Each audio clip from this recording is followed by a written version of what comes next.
Hi, everybody. Hope your Thursday has begun well. Right now, one thing that keeps coming to mind is how can we live during this time of unrest in our society with all the political battles, with social injustice and racial injustice being brought to the forefront, and as we wonder how to react and respond to this, and of course, as COVID-19 still looms out there for all of us, so many people instead of coming together, listening deeply and hurting for those who are hurting and speaking gentle and kind words are yelling. It seems like it's become part of who we are, at least in our nation. We want to throw rocks and scream and yell. We want to divide up into our little camps instead of finding solutions to the problems that are before us.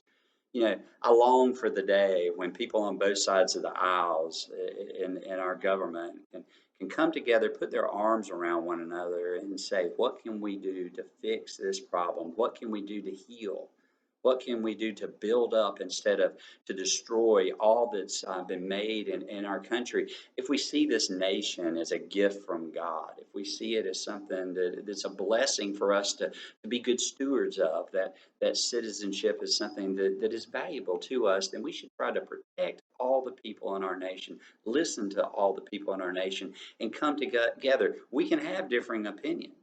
We can see different ways to handle issues, but the way we respond to those disagreements is so critical. It's so critical. It reminded me of the 15th Psalm. It talks about who can come and dwell into the house of God. In other words, who's done the things or lived the life that makes them righteous before God. Well, none of us have done everything. Thanks be to God that we belong and believe in Jesus Christ. He's done that work for us. But if we want to do things that please God and live a life pleasing to God, this psalm tells us that we should be very gentle, very, very gentle with our sisters and brothers. We should be patient with them, and our words should be uplifting and not words that are set on destroying everyone. But hear the 15th Psalm today. The Lord, who may abide in your tent, who may dwell on your holy hill.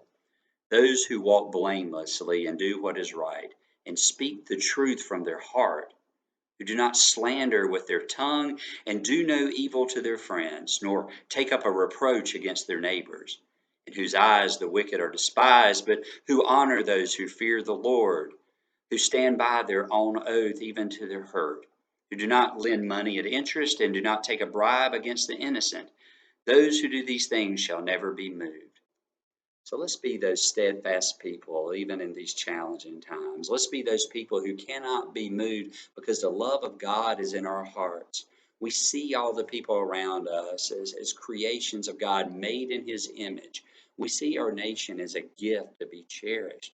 So we should try to preserve and to build up, not tear down and destroy. So let's all go out there and be agents of change in the world today. Take care.